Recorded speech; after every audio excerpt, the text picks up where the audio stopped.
नमस्कार. आज आपण रायगडमधील स्पेशल पोहा पापड करणार आहोत. पापड एकदम हलके आणि खुसखुशीत झाले आहेत. पाव किलो जाडे पोहे घेऊन ते मध्यम आचेवर छानपैकी असे गरम करून घ्यायचे. चुरचुरीत पोहा झाला पाहिजे. त्यानंतर पोहे असे चाळून घ्यायचे. चाळून हे भांड्यात हे बघा पूड आले ती टाकून द्यायची. हा बघा असा कुरकुरीत झाला पाहिजे पोहा. आता हे मिक्सरमध्ये काढते आणि हे मिक्सरमध्ये दळून घेते.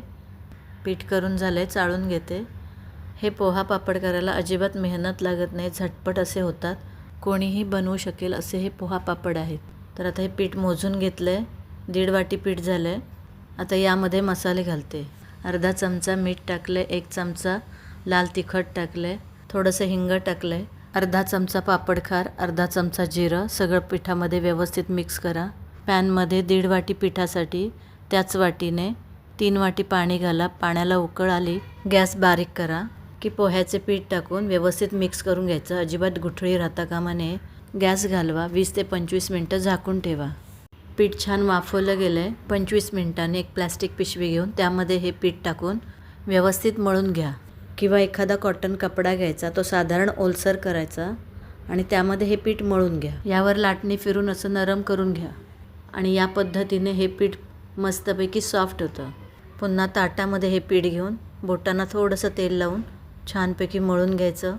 पिठाचे 2 भाग करा, त्याचे रोल करा आणि जेवढ्या आकारामध्ये पापड पाहिजेत त्या आकाराचे गोळे करा.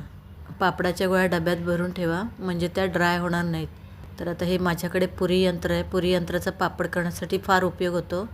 अशी प्लॅस्टिक सीट घ्या. प्लॅस्टिकला मध्यभागी सुरुवातीला एकदाच थेंबर तेल लावा. 2 प्लॅस्टिकच्या मध्ये गोळी ठेवून पुरी यंत्र प्रेस करा. मस्त असा गोलाकार पापड तयार झाला. फार पातळ नाही आणि फार जाड नाही असे हे आपले पोह्याचे पापड पुरी यंत्रावर एकसारखे आलेले आहेत. पुन्हा एक पापड तुम्हाला करून दाखवते. अजिबात तेलाचा किंवा पिठाचा वापर न करता हे पापड तयार झालेत, त्यामुळे जास्त काळ टिकतात. घरातच फॅनखाली हे पापड प्लॅस्टिकवर सुकवलेले आहेत. हे बघा पापड टाकल्यानंतर 1-2 तासातच छानपैकी सुकलेत. पापड पलटून दुसरी बाजू पण पापडाची सुकवून घ्या. दुसऱ्या दिवशी कोवळ्या उन्हामध्ये हे पापड मी 2 दिवस सुकवून घेतले. पापडाला जास्त कडक ऊन दाखवू नका, नाहीतर ते तुटतात. पापड तळण्यासाठी तेल चांगले गरम करा. गॅस मध्यम आचेवर ठेवून पापड तळून घ्या. तेलात टाकल्या पापड बघा असा दुप्पट तिप्पट फुलतोय. असा हा तोंडात विरघळणारा रायगड पोहा स्पेशल पापड नक्की करून बघा. पापडाची साईज बघा कशी फुलले.